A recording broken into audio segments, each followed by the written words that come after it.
भारत तो निष्पक्ष, फिर क्यों ये पक्ष विपक्ष?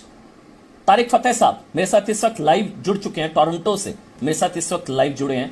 इसके अलावा मेरे साथ एक बहुत बड़ा पैनल है, सबको मैं इंट्रोड्यूस करूंगा। लेकिन तारिक फतेह साहब, मुझे ये तो समझ में आता है, चलिए पाकिस्तान और चीन आतंकवादी संगठन पर कार्रवाई का विरोध करेगा, भारतीय क्यों कर रहे हैं कुछ, वो भी धर्म के नाम पर?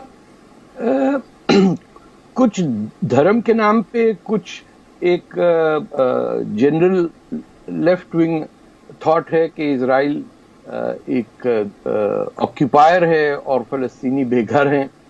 इसमें एक चीज बड़ी करीब से आप देखें कि 15 साल से एक ही आदमी फलस्तीन के प्रेसिडेंट की गद्दी संभाले बैठा हुआ।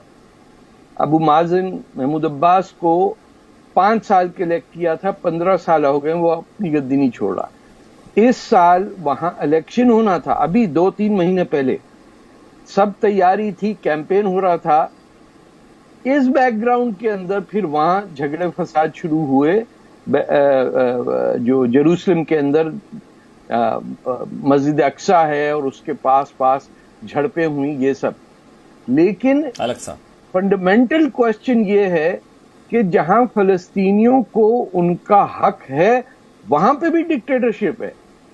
गाजा के अंदर तमाम वो लोग जो अल फतह के सपोर्टर थे उनको मार दिया गया, यानी फलस्तीनियों ने फलस्तीनियों को मारा गाजा में। अब वहां वन पार्टी रूल है हमास की, वेस्ट बैंक वहां फतह की रूल है। इस सारे चक्कर में महमूद अब्बास बच गए अपनी गद्दी से और वो आराम से बैठे हुए, बाकी लोग जो हैं वो लड़ रहे हैं। ये सिलसिला सिर्फ फलस्तीन का नहीं है, ये आप जहां जाएंगे अरब वर्ल्ड के अंदर, जो एक दफा गद्दी पकड़ता है वो छोड़ता नहीं है। अब डेमोक्रेसी और या इस टाइप की पार्लियामेंट्री इलेक्शंस आप ना सीरिया में देखेंगे, ना मिस्र में देखेंगे, कहीं नहीं मिलेंगे। यमन में तो पूरी सिविल वॉर चल रही, सऊदी अरेबिया के अंदर मोनार्की है। इस सब को हम नहीं, हमारे जो लेफ्ट के दोस्त हैं, हो सकता है नेक दिली से वो बात करते हों कि फलस्तीन 1967 से ऑक्यूपेशन हुई है, वो हटता नहीं है, लेकिन ये अरब लीडरशिप है जिसने आज फलस्तीनियों को इस मुकाम पर पाला है कि वो कहीं के नहीं है, किसी मुल्क के शहरी नहीं है। उनका हक है, लेकिन जब भी मौका मिला कि फलस्तीन को वेस्ट बैंक के अंदर एक स्टेट बना के आजाद किया जाएगा, आप देखिएगा कि कोई इस किस्म की टेंशन शुरू हो जाती है। ना ये प्रॉब्लम सॉल्व करने वाले हैं और ना ये समझते हैं, इसमें कोई इजराइल कोई फरिश्ता नहीं है कि वो नहीं करेगा। देखिए 14 मुल्कों ने हमला किया था इसमें 1948 में, सबके सब हार गए, क्योंकि जो यहूदी जो हैं वहां पे, वो तो हमारा कुरान भी कहता है कि अल्लाह ताला ने उनको ये जगह दी है ताकि तुम यहां पे रहो, this is in the Quran. ये ऐसी, अब वो दुश्मनियां जो हैं वो हैं बिल्कुल उस तरह की जिस तरह पार्टीशन हुआ, लेकिन इसका ये हल नहीं है कि जो सलूशन सामने आए आप उसे रिजेक्ट करें।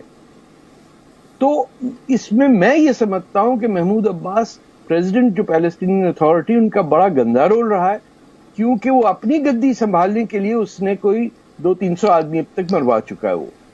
तो Israel will never stay back, क्योंकि इजराइल के पास सेकेंड लाइन ऑफ डिफेंस नहीं है सर। आधे घंटे में इजराइल खत्म हो जाता है। अगर एक साइड से आप कार में जाएं, बॉर्डर से लेके मेडिटेरेनियन से, इट्स हाफ एन आवर। वो बर्दाश्त ही नहीं करेगा इजराइल किसी किस्म की बदमाशी। ये हमारे मुसलमान बहन भाई भी नहीं समझते हैं जो हिंदुस्तान में इस वक्त फलस्तीन की बात करते हैं। मुझे बताइए तारिक फतेह साहब, ये जो इस वक्त दुनिया लामबंद हो रही है इजराइल के खिलाफ, वो तुर्की है, पाकिस्तान है, इसके अलावा मुस्लिम अरब मुल्क हैं, बल्कि बाइडेन प्रशासन जो है अमेरिका इस वक्त इजराइल के साथ है। ये मुस्लिम मुल्क सारे ये सब फिलिस्तीन के, मतलब ये अब आतंकियों को छोड़ थोड़ी ना देगा ना इजराइल। घर में घुसकर अगर हमास ने मारा इजराइल ने, तो जवाब तो देगा ना इजराइल। तभी तो मिस्र ने और उर्दू ने डिप्लोमेटिक रिलेशंस इस्टेब्लिश किए इजराइल के साथ। और अगर ये बाइडेन से पहले जो प्रेसिडेंट ट्रंप थे, उन्होंने यूनाइटेड अरब एमिरेट के साथ, सऊदी अरेबिया के साथ सबसे ताल्लुकात ठीक हो रहे थे।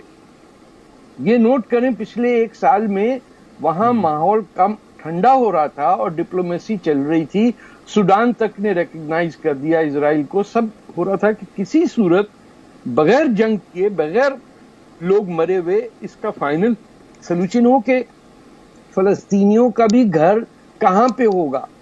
یہ اگر آپ کو یاد ہو آج سے 20 سال پہلے یاسر عرفات نے کہا تھا مجھے 1 انچ دے دو، میرے لیے وہی کافی ہے فلسطین بنانے کے لیے. اب آپ کو جتنا چاہیے اتنا نہ ملے اور اس سے کم ملے تو بھائی خدا کے واسطے اسے تو تھامو، اپنے بچوں کو تو پڑھاؤ، یعنی کوئی سسٹم تو لے کے آؤ جس کے اندر آپ نے 3 جنریشنز کو برباد کر دیا ہے. جب سلوشن آیا ہے آپ نے رد کر دیا. میں ایک اور بات کلیئر کروں، ہمارے لیفٹسٹ دوست ناراض ہو جاتے ہیں.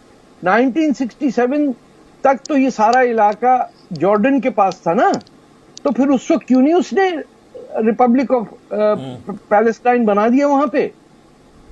پچھلے 1400 سال سے یروشلم ترکوں اور مسلمانوں کے ہاتھ میں تھا، اس وقت دارالخلافہ کیوں نہیں بنایا انہوں نے؟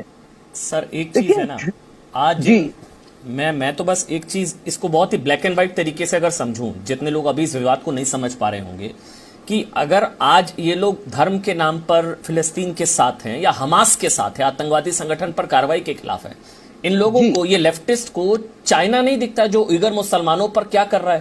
چائنا اوئگر مسلمانوں پر کیا کر رہا ہے تب لیفٹسٹ کو درد نہیں ہوتا. پاکستان میں احمدیوں کے ساتھ کیا ہو رہا ہے تب ان لوگوں کو درد نہیں ہوتا. یا آپ کہہ لیجیے افغانستان میں بھی پرسوں 50 سے زیادہ مسلمانوں کو مار دیا گیا آتنکوادیوں نے، تب نہیں درد ہوا. ڈھیروں کشمیر میں پاکستان کیا کر رہا ہے، کیا کر رہا تھا، پی او کے میں کیا کر رہا ہے؟ دیکھیے یہ ایک سوچ ہے ہمارے ہندوستان میں کہ لیول آف مسلمان کیا ہے، اونچے درجے کا اور نیچے درجے کا کون ہے. ہم جو ہے نا سب ہندوستان کے مسلمان جو چائنا میں، ہم تو آپ ورڈ صحیح نہیں ہے، اچھوت بنا کے ہمیں کر دی، یہ تو جائیں بھاڑ میں، ان کو کس نے کہا تھا مسلمان ہونے کے لیے؟ عرب جو ہے وہ اصلی مسلمان ہے، 2nd ڈگری پہ آتا ہے ایران کا اور ترکی کا، اور پھر یہ جو باقی کچرا ہے وہ ہندوستان کے اندر رہتا ہے. آپ مجھے بتائیے کہ انڈونیشیا جو دنیا کا سب سے بڑا اسلامی کنٹری ہے، وہاں یہ پاگل پنا ہوتا ہے؟ نہیں، وہ اپنے کمفرٹیبل ہیں جس میں بھی ہیں. جب ڈپلومیسی آتی ہے تو وہ فلسطینیوں کا ساتھ دیتے ہیں. انڈیا نے فلسطینیوں کا ساتھ دیا ہے، دنیا میں ہر ملک نے دیا ہے، لیکن عرب لیڈرشپ اس بات پہ تیار نہیں ہے کہ ایک جمہوری ملک ان کے دل کے اندر پیدا ہو جائے. جارڈن کیوں نہیں اپنی بادشاہت ختم کرتا؟ جارڈن کا بھی کنگ جو ہے وہ وہاں کا تو نہیں ہے، وہ تو مکہ مدینے سے انگریزوں نے اٹھا کے ان کو ملک بنا دیا ٹرانس جارڈن. ہر ملک وہاں جو ہے آرٹیفیشل ہے. ایک ملک جو ہے وہ کہہ رہا ہے ہم اب آئندہ کبھی تباہ نہیں ہونے کے لیے تیار. 2 دفعہ یہودیوں کو رومنز نے یا اس کے بعد کرسچنز نے بھی، اور مسلمانوں تو خیر کم، لیکن they were expelled from their land. یہودی آج کے تو نہیں ہیں، یہ 3000 سال سے وہاں ہیں. یہ موسیٰ کی جو اولاد ہیں جن کو قرآن میں کہا کہ یہ تمہارے لیے جگہ بنائی ہے، تم یہاں پہ رہو گے. اس کے باوجود آپ اسلام اور کیا کہتے ہیں ہنود اور یہود سے جنگ کر رہے ہیں. طارق فتح جی، دھرم کے نام پر میں بھی وہی نہیں سمجھ میں آ رہا کہ یہ لڑائی تو آتنکواد کے خلاف ہے، کٹرتا کے خلاف ہے، کٹر پنتھ کے خلاف ہے، کسی دھرم کے خلاف تو نہیں ہے. اگر اسرائیل اگر کاروائی کر رہا ہے تو کسی دھرم کے خلاف نہیں کر رہا، وہ تو کٹر پنتھ کے خلاف، کٹرتا کے خلاف، آتنکوادیوں کے خلاف. لیکن دھرم کی آڑ لے کر آتنکوادیوں پر کاروائی کو غلط ٹھہرانا یہ سمجھ سے پرے کہ مسلم ملک ایک ساتھ ہو رہے ہیں کیونکہ آتنکوادی سنگٹھنوں پر کاروائی کر رہا ہے اسرائیل. یہ نہیں سمجھ